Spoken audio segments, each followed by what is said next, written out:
Assalamualaikum dan salam sejahtera. Anda bersama saya Budi Syetawah Hanafi dalam Berita Pagi. Baik, kita mulakan berita pada pagi ini dengan berita luar negara. Selepas seminggu Beirut bermandi darah ekoran tragedi letupan di pelabuhan yang mengorbankan hampir 200 nyawa, Perdana Menteri Lubnan Hassan Diab mengumumkan letak jawatan. Menteri Kewangan Ghazi Wazni juga meletak jawatan. Hassan Diab membuat pengumuman itu secara langsung di televisyen ketika negara bertambah huru-hara dengan tunjuk perasaan penduduk yang marah dengan kejadian letupan tersebut. Al Arabiya melaporkan berita mengejutkan itu susulan dua menteri iaitu Menteri Undang-Undang dan Menteri Kewangan meletak jawatan. Sebelum ini, dua menteri dan 9 ahli parlimen bertindak sama ekoran kejadian letupan di pelabuhan Beirut. Tragedi letupan di Beirut yang mengorbankan sekurang-kurangnya 158 nyawa dan 6,000 orang cedera itu membangkitkan kemarahan rakyat.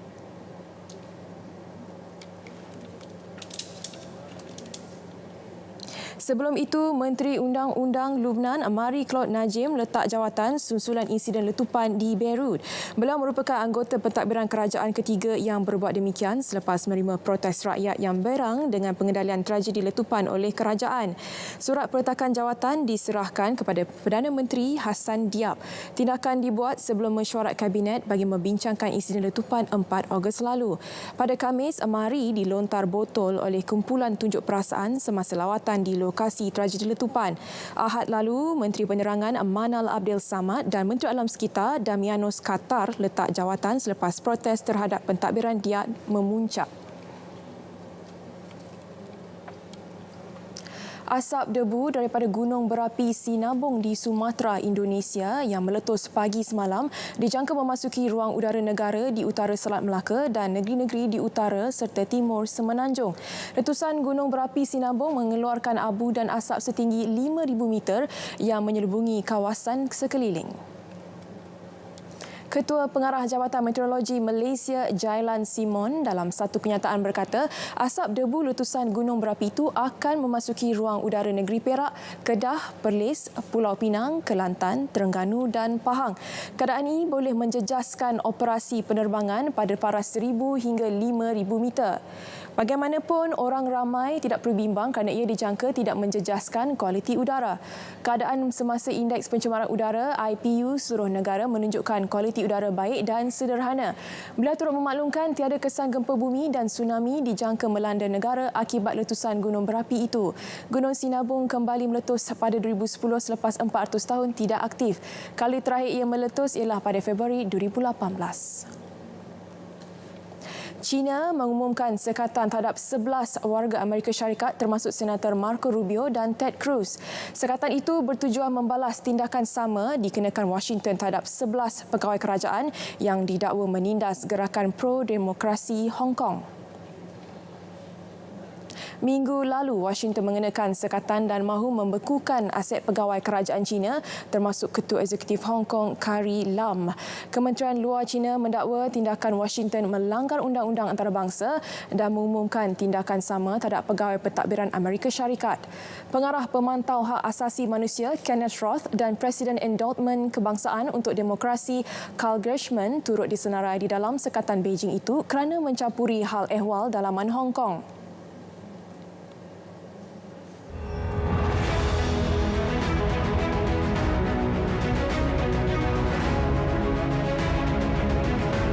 Kepercayaan kepada Tuhan, kesetiaan kepada raja dan negara, keluhuran perlembagaan, kedaulatan undang-undang, kesopanan dan kesusilaan.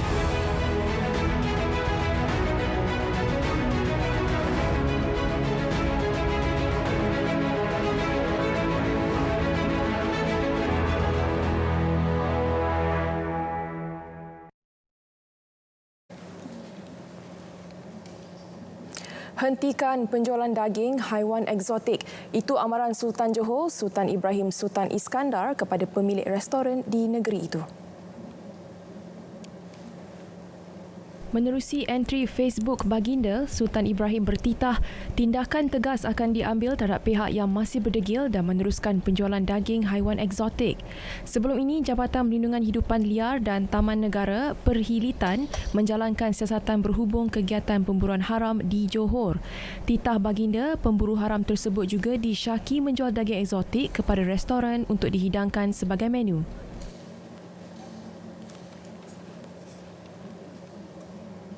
Ketua Polis Negara Tan Sri Hamid Badur mengadakan pertemuan dengan pengasas Hot Burger Malaysia Muhammad Asri Ahmid di Bukit Aman. Pertemuan tersebut dibuat susulan pendedahan Muhammad Asri mengenai premis perjudian dan penjualan rokok haram di Bandar Baru Sungai Buloh, Selangor. Pertemuan itu turut dikongsikan oleh Tan Sri Abdul Hamid menerusi akaun Facebook peribadi beliau. Tan Sri Abdul Hamid memberi jaminan PDRM akan mengambil tindakan segera terhadap pendedahan yang dibuat Muhammad Asri dan akan mengambil tindakan tegas terhadap mana-mana pihak yang bersekongkol melindungi aktiviti jenayah dalam negara. Sebelum ini, Asri membuat dakwaan menerusi 3 siaran langsung di Facebook Hot Burger Malaysia dan tular sejak 2 hari lalu. Bagaimanapun, Ketua Polis Daerah Sungai Buloh, Superintenden Syafaatun Abu Bakar dalam sidang media menafikan dakwaan itu, malah menyifatkan ia sebagai fitnah dan menjejaskan imej PDRM. Sementara itu, Menteri Dalam Negeri Datuk Seri Hamzah Zainuddin melakukan lawatan mengejut ke Bandar Baru Sungai Buloh.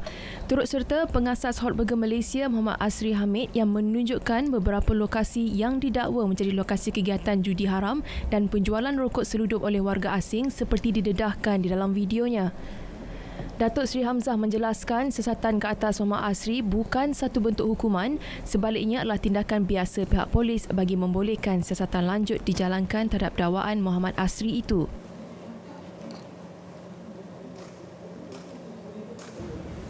Saya dimaklumkan oleh bukan hanya saudara Asri tapi juga tadi saya bertemu dengan ramai mereka yang menyewa kedai-kedai di sini memaklumkan memang betul lah. Ada perjudian haram yang dilakukan di sini. Ianya sudah pun berlarutan, bukan baru. Ianya sudah agak lama. Maka untuk mengurangkan perkara yang tidak diingini berlaku di kawasan ini, saya akan cuba untuk menentukan bahawa ianya boleh dapat dibanteras dengan secepat mungkin. Beliau turut memberi amaran kepada anggota atau pegawai polis yang cuba melindungi dan terbabit dengan sindiket perjudian haram. Saya dah bertemu dengan Tan Sri IGP tadi, hari ini. Saya telah pun berbincang tentang beberapa tindakan yang akan kita ambil. Dan insya-Allah dalam masa yang terdekat ini adalah perkara yang telah pun kita bersetuju untuk melakukannya, dan insya-Allah kita akan lakukan dengan secepat mungkin. Pertama, tindakan yang tegas kalau didapati ada anggota-anggota polis yang terbabit dengan sindiket perjudian haram ini. Orang ramai yang ingin menyalurkan maklumat mengenai jenayah juga dinasihat menggunakan saluran yang betul dan berhati-hati dalam membuat dakwaan.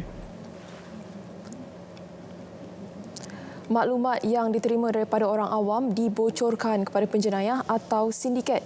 Tindakan tidak bertanggungjawab 16 anggota dan pegawai polis itu didedahkan Ketua Polis Johor, Datuk Ayub Han Maidin PC. Kesemua yang terlibat telah ditahan dan diambil tindakan. Tindakan tegas akan diambil terhadap mana-mana anggota atau pegawai yang melakukan perbuatan itu yang disifatkan sebagai tindakan pembelot. Saya dah banyak kali cakap dalam PC sebenarnya. Memang kita banyak menerima maklumat daripada orang awam. Kalau tanya saya, setakat saya dekat Johor, tuan-tuan, kalaulah 10 maklumat yang diberi oleh orang awam tu, 9 tu memang tepat. Dan banyak kejayaan-kejayaan kita tu, tuan-tuan, adalah berdasarkan maklumat yang diberi oleh orang awam. Beliau melihat hubungan polis Johor bersama masyarakat masih kukuh dan mengalu-alukan sumbangan maklumat daripada orang ramai bagi membantu pihak polis membanteras jenayah. Suruhanjaya Pencegahan Rasuah SPRM akan menyiasat dakwaan pihak berkuasa melindungi premis haram, perjudian dan penjualan rokok seludup di sekitar Sungai Buloh, Selangor. Timbalan Ketua Pesuruhjaya Operasi SPRM, Datuk Seri Ahmad Kusairi Yahya berkata, pihaknya memandang serius isu yang tular dalam 2 klip video mendakwa pihak berkuasa gagal memantau menguatkuasakan undang-undang selain dikatakan menerima rasuah daripada pihak terlibat. Datuk Seri Ahmad Kusairi telah menghubungi Pengarah Jabatan Integriti dan Pematuhan Standard JIPS Bukit Aman, Datuk Zamri Yahya. JIPS akan mengambil tindakan tegas sekiranya ada kes dalam isu berkaitan premis perjudian, termasuk mana-mana pegawai yang melindungi kegiatan perjudian tersebut. Ini kerana kesalahan ini di bawah bidang kuasa polis. Datuk Seri Ahmad Kusairi berkata, pihak JIPS akan bekerjasama menyalurkan maklumat kepada SPRM jika ada pegawai atau anggota polis yang terlibat dikenal pasti. Bekas Menteri Kewangan Lim Guan Eng mengaku tidak bersalah di Mahkamah Seksyen Khas Rasuah Butterworth atas tuduhan menerima suapan 3.3 juta ringgit berhubung projek pembinaan terowong dasar laut berharga 6.3 bilion ringgit. Ini pertuduhan kedua yang dihadapi Guan Eng selepas didakwa atas kesalahan sama di Kuala Lumpur minggu lalu.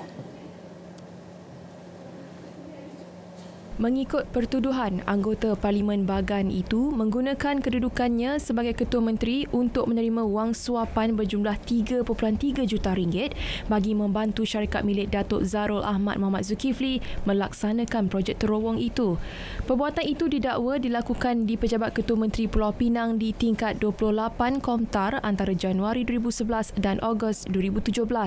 Pertuduhan mengikut Seksyen 23 Kurungan 1 Akta SPRM 2009 dan boleh dihukum di bawah Seksyen 24 Kurungan 1 Akta sama yang memperuntukkan hukuman penjara maksimum 20 tahun dan denda tidak kurang 5 kali ganda suapan atau RM10,000 mengikut mana yang lebih tinggi.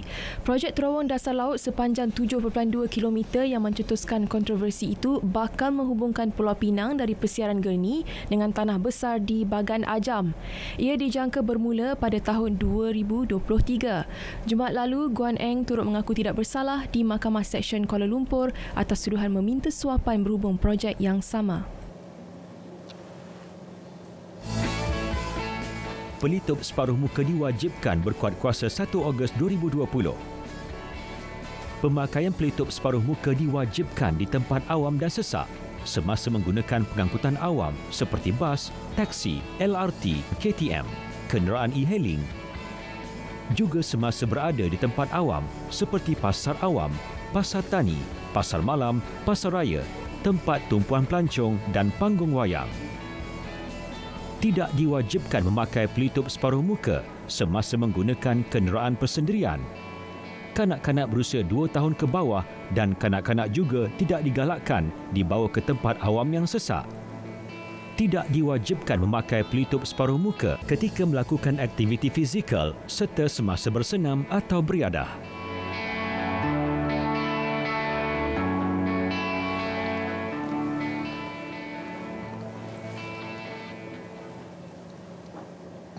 Kementerian Kesihatan akan meneliti beberapa cadangan tentang jenis pelitup muka yang boleh dipakai murid sekolah supaya tidak membebankan ibu bapa.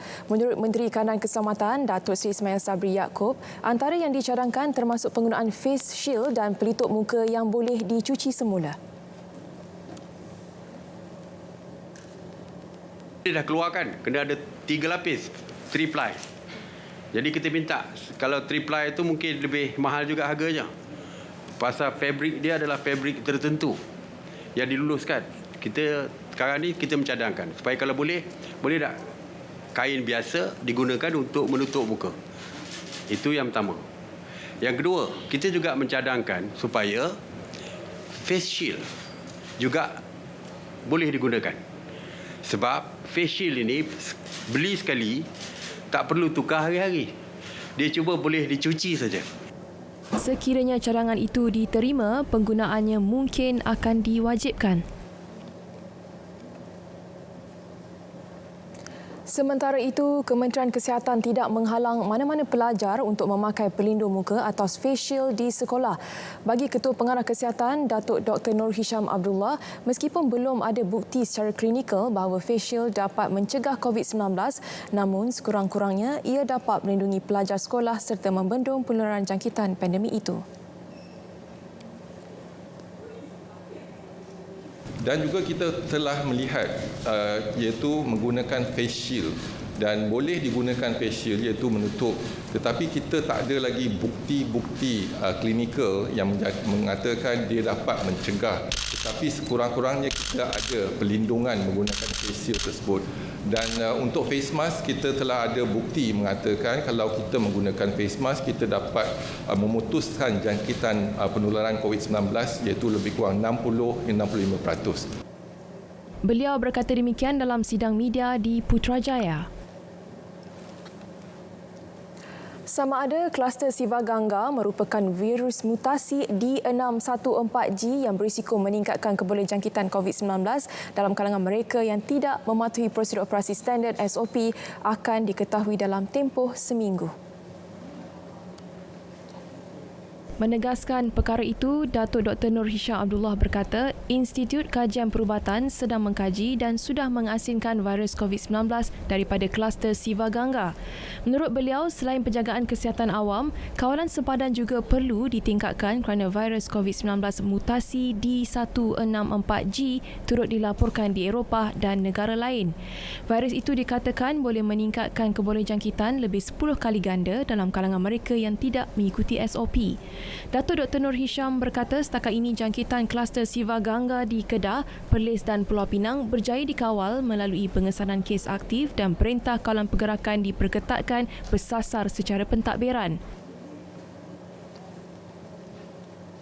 3 negeri iaitu Perlis, Kedah dan Pulau Pinang. Jadi kita melihat kepada jangkitan yang kes yang positif dan kita mengesan iaitu active case detection dan kontak rapat.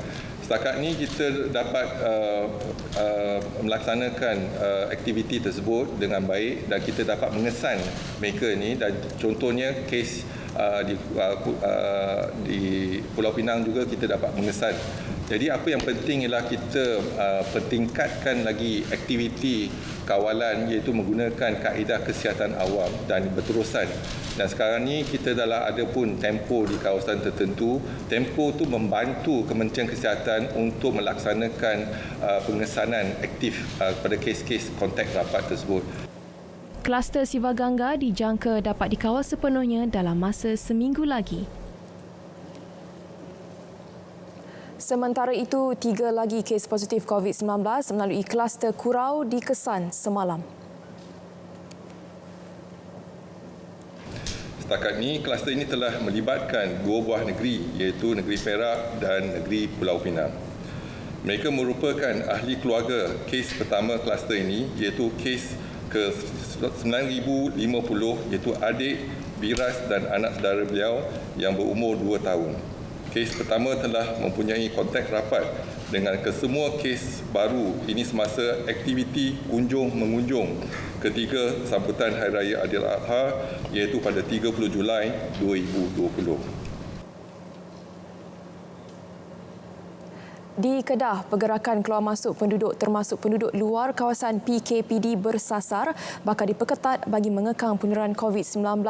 Kerajaan negeri bersedia melaksanakan sepenuhnya termasuk individu tidak dibenarkan keluar dari kawasan berkenaan. Menteri Besar Muhammad Sanusi Mak Noor juga meminta kerjasama majikan untuk tidak mengambil tindakan ke atas pekerja yang terlibat termasuk memotong gaji, memecat atau memberhentikan mereka. MKN sudah mengarahkan Kementerian Sumber Manusia mengeluarkan satu surat. Pekerja-pekerja ni boleh dapatkan surat tu di pejabat kesihatan daerah ataupun di pejabat daerah untuk dihantar kepada majikan dia lah. Kebenaran ataupun surat izin. Bercakap selepas melawat pusat operasi bantuan di Jitra, beliau memaklumkan sehingga kini keseluruhan penduduk di 3 mukim di kawasan Temco dalam daerah Kubang Pasu telah menerima bantuan bekalan makanan. Bantuan diselaraskan Jabatan Kebajikan Masyarakat JKM Negeri.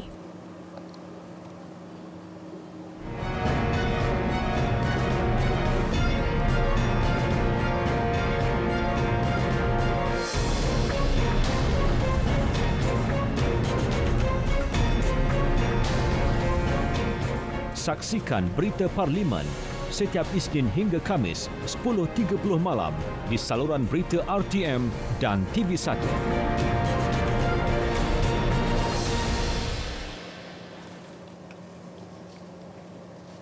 Kewajaran penubuhan Suruhanjaya Diraja RCI berhubung isu tabung haji akan dipertimbang dan dibincangkan oleh Jemaah Menteri dalam masa terdekat. Menteri di Jabatan Perdana Menteri Hal Ehwal Agama Datuk Dr. Zulkifli Mohamed Al-Bakri menyatakannya ketika menggulungkan perbahasan titah diraja. Justru kami katakan kerajaan amat memahami bahawa dalam meneliti dan menilai segala transaksi yang dilakukan oleh tabung haji perlunya kepada suatu badan yang bebas dan berautoriti. Justru kerajaan akan mempertimbangkan dan memperhalusi cadangan ini. Mesyuarat Jemaah Menteri dalam masa terdekat akan membincangkan sedalam-dalamnya berkenaan isu tabung haji termasuk cadangan serta kewajaran penubuhan Suruhanjaya Siasatan Diraja RCI. Ingin saya tegaskan bahawa segala yang dilakukan oleh kerajaan adalah dengan niat suci untuk mencari titik penyelesaian yang boleh diterima semua pihak serta paling penting untuk memastikan segala urus tadbir tabung haji menepati kepentingannya sebagai institusi milik umat Islam di negara ini. Jelas Datuk Dr. Zulkifli lagi, fokus kerajaan kini adalah memastikan segala operasi pelaburan tabung haji dijalankan penuh integriti dan amanah selari dengan matlamat dan hasrat asal ia ditubuhkan.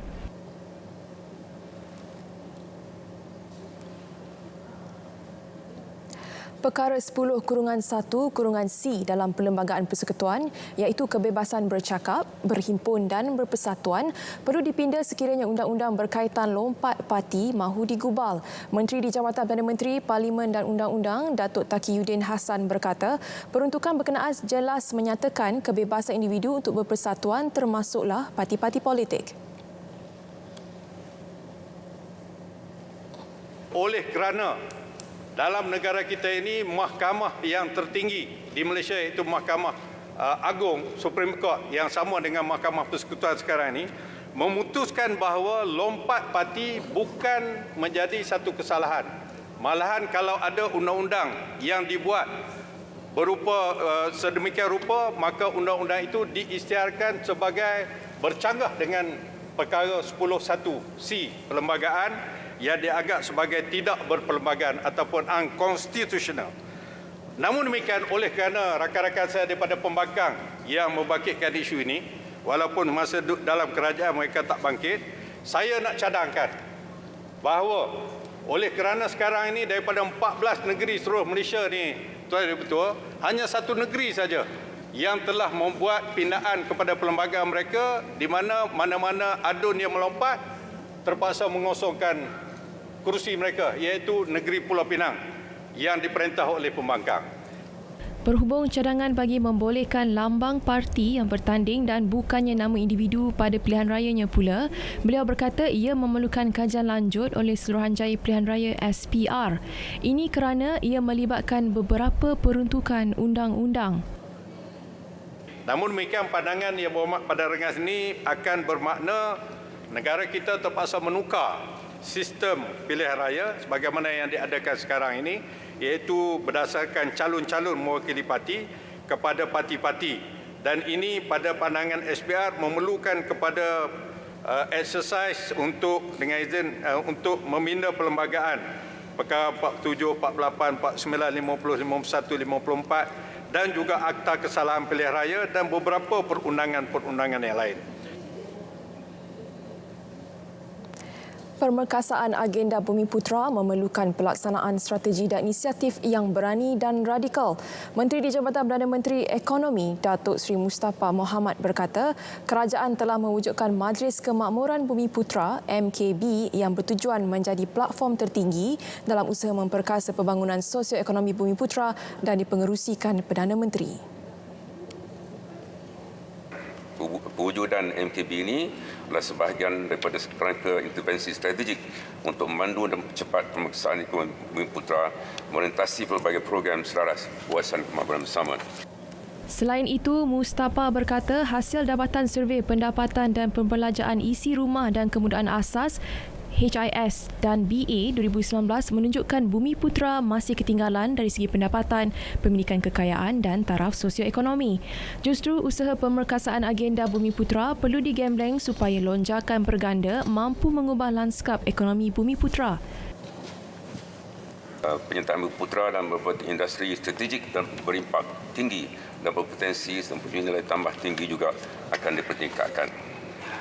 Secara keseluruhannya, penekanan utama kerajaan dalam pemerkasaan Bumiputra akan diterjemahkan melalui pengumpulan dasar strategi dan inisiatif yang akan digarap sekali terperinci melalui penyediaan Rancangan Malaysia ke-12 dan juga rancangan selepas itu. Mengenai pendapatan garis kemiskinan PGK, Datuk Seri Mustafa berkata kerajaan sedar terdapat implikasi dasar dan kewangan.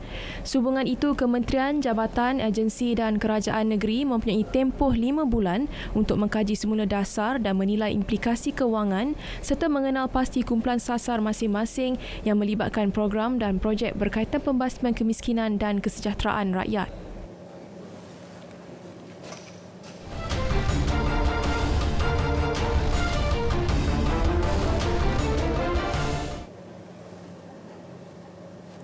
Pasukan bola sepak Kedah memperoleh keputusan positif selepas menang dalam aksi persahabatan menentang pasukan Liga Premier UKM FC dengan jaringan 3-1.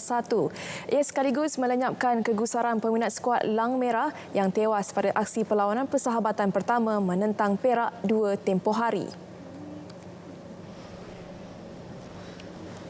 Pemain dan pegawai kedua-dua pasukan sebelum itu perlu melalui prosedur operasi standard SOP ditetapkan kerajaan, termasuk mengimbas suhu badan dan memakai pelitup separuh muka sebelum memasuki stadium. Beraksi dalam cuaca panas terik di Stadium Universiti Kebangsaan Malaysia UKM, Kedah membariskan skuad terbaik termasuk menurunkan kapten pasukan Badrul Bakhtiar serta 2 penyerang import Kepa Sherman dan Kipri Cece. Kedah mengesoi permainan sebaik whistle separuh masa pertama ditiup pengadil perlawanan Zulkarnain Zakaria. Namun UKM FC terlebih dahulu membuka jaringan menerusi Faiz Hanif Adnan pada minit ke-25 yang menanduk masuk bola sepakan penjuru rakan sepasukan. Kedah tidak perlu menunggu lama untuk memperoleh gol penyamaan selepas pertahanan Brazil Renan Elves merembat padu bola selepas sepakan percuma Muhammad Hadin Azman sebelum itu terbias pertahanan UKM FC.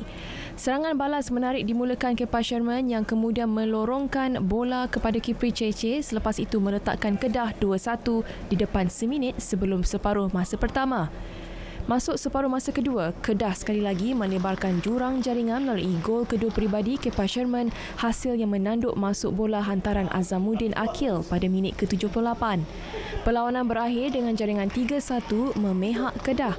Kedah akan menanti kunjungan Pulau Pinang bagi aksi persahabatan ketiga di Stadium Darul Aman pada 19 Ogos.